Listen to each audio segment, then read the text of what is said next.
I want to give a little context. Before this episode aired on ABC, it was marketed as the fall finale.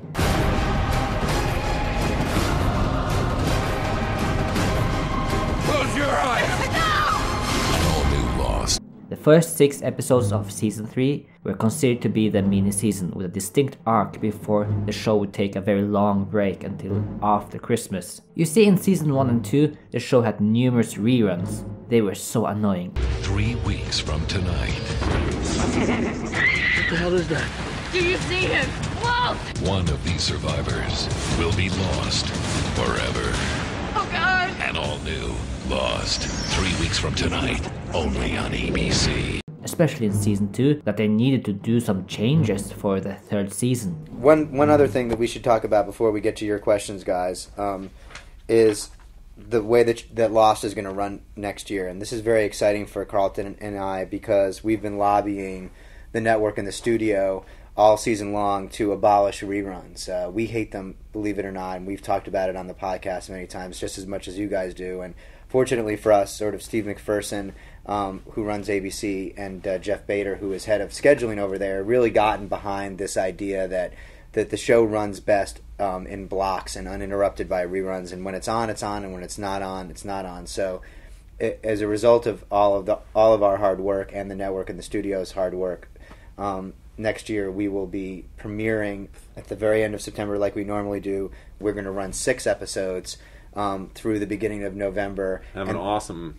There will be like a mini cliffhanger at the end of that 6th episode, and then we're going to be off the air for about 12 weeks until February. And when we come back in the spring, the show will be on straight through, no repeats. Again, when Lost is on, it's on, and we couldn't be happier. 17 straight episodes with no interruptions. Right.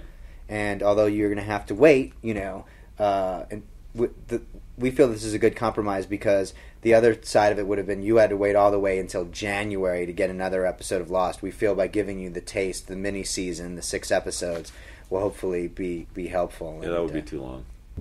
Those of you who are caught up on the show with DVDs, Blu-rays and streaming are quite lucky when it comes to waiting. And if you watch a TV show and are accustomed to a week break, then you already have a schedule. But it was so problematic to keep track of when Lost would be back. Is it on tonight? Is it a week break, 2-week break, or 3-week break? And then you got a few episodes before they were on yet another break.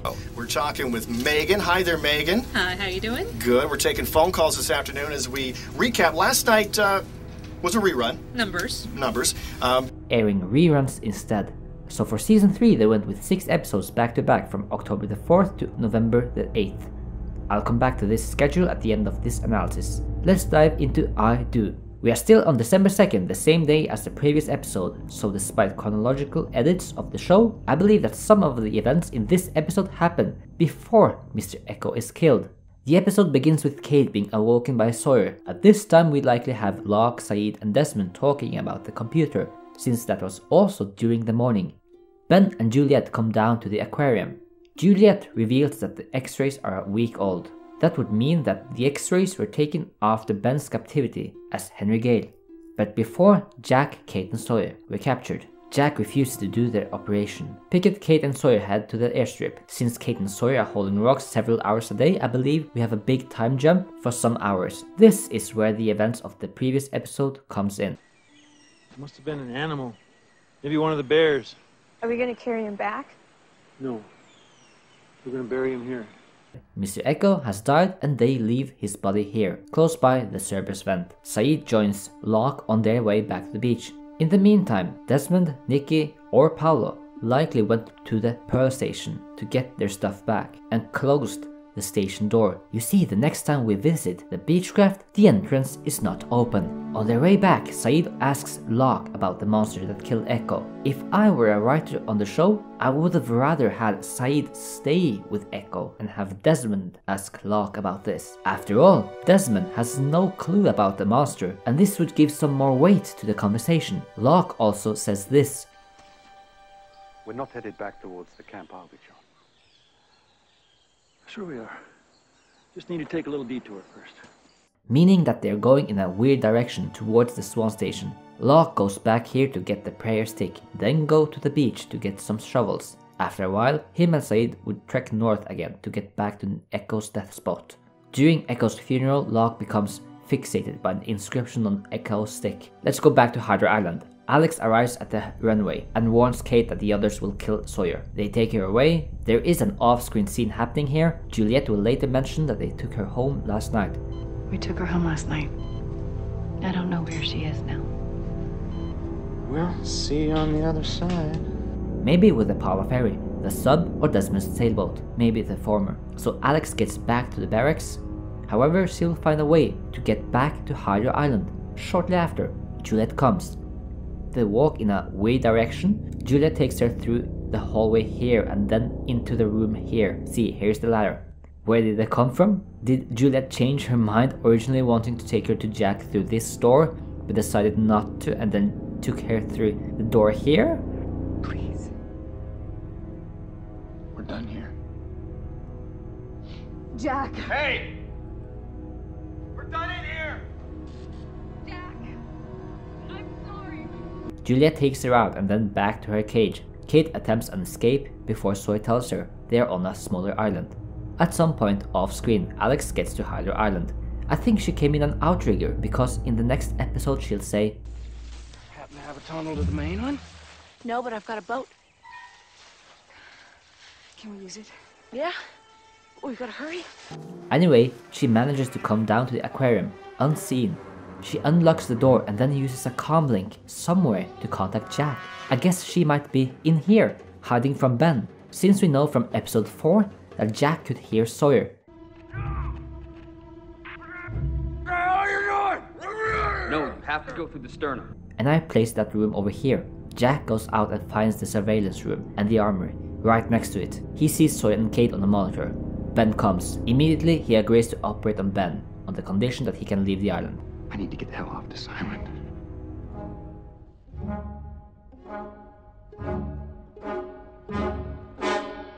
Done. It's the next day, December 3rd. In an off-screen scene, Ben tells Tom that Jack got into the surveillance room, something he confirms 3 episodes from now on. You say that like you're not watching me from that camera right there. Oh, right. Ben told me you got into the surveillance room. In fact, I believe Ben and Tom will have a very long conversation about their upcoming plans. These plans involve an off-island trip. Tom will get off the island to do some business. I also believe that Ben handed Tom the Red Sox tape. You see, a few days ago this tape was in the aquarium. In a few weeks, this tape will be in the barracks, now without the game, but a hidden video of Charles Widmore. Red Sox? I taped over the game.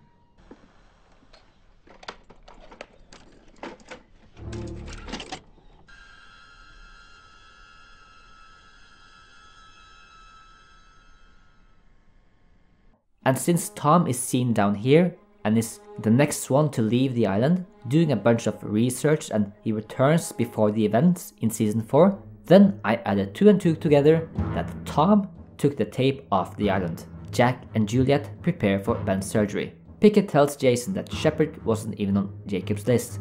What did he mean by that? Well, it's not a list of candidates because not even Richard knew about the candidates. And Richard was the one handing Ben all those slips of papers, all those lists. And all I ever heard was your name over and over. Richard would bring me your instructions, all those slips of paper, all those lists. Pickett is not an intermediary between Jacob and the others, much lower on the rank than Dogan, so this could just be a different list. Pickett and the others believe that Ben was constantly talking to Jacob, but in fact he had never seen him. The others had a list of good people from the tail section. Obviously Jack wasn't on it, and the others also wanted Walt, so Walt was probably on a list of special people. Jack was not. This was likely one of many lists, one that Pickett assumed to be an important list. However, I wish they would have brought up Jacob's name a little bit better and earlier on the show.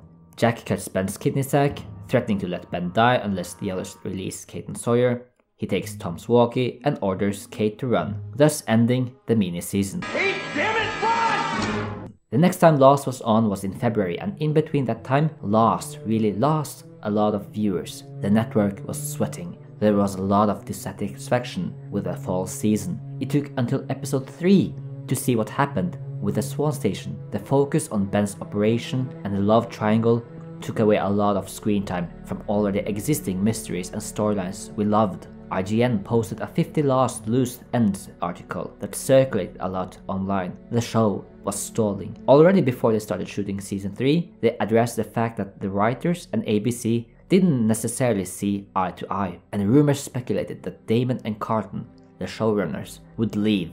Many fans believed that that would happen after season 5. A lost story is a story that is meant to end. ABC is in the business of making money. This is a collision of artistic desire and the practical desire of running a successful business. We would love to announce that we are ending the show after season 5. Then we could dish out our mythology in an orderly way. Instead, we will have to see. We are all hired hands. It's ABC's show. Showrunner Damon Lindelof perfectly encapsulated it. Probably many of you heard this. We couldn't figure out anything creatively to do other than lock our characters up in cages, because our characters were so desperate to keep moving forwards that the show wouldn't allow them to not do that anymore. So we're like, the others will capture them and they'll just lock up the three characters who are driving story the most. And Locke will just fart around in the jungle while they're going. and ABC decided to air the first 6 episodes of the 3rd season concurrently, and then we would come back in January and air the remaining 17 episodes or something like that. And then after those 6 episodes aired, there was this huge sort of, it was like Occupy Wall Street for Lost. There was this huge sort of like the fan community on the internet and the TV critics, everybody sort of came together and said like, you know what? I'm over it. I'm over Lost. Like, I'm going to give them a couple episodes essentially to right this train, but if they can't, we're leaving. And that's when I think Steve and Mark said, oh my God, everything that these people are saying, Damon and Carlton said they'd be saying a year and a half ago, maybe we should end the show. So that's it for this week. And now that the fall season finale is over, I will return with the Lost Journeys in 3 months. See you then. Nah, just kidding, of course. We'll analyze Not in Portland next week.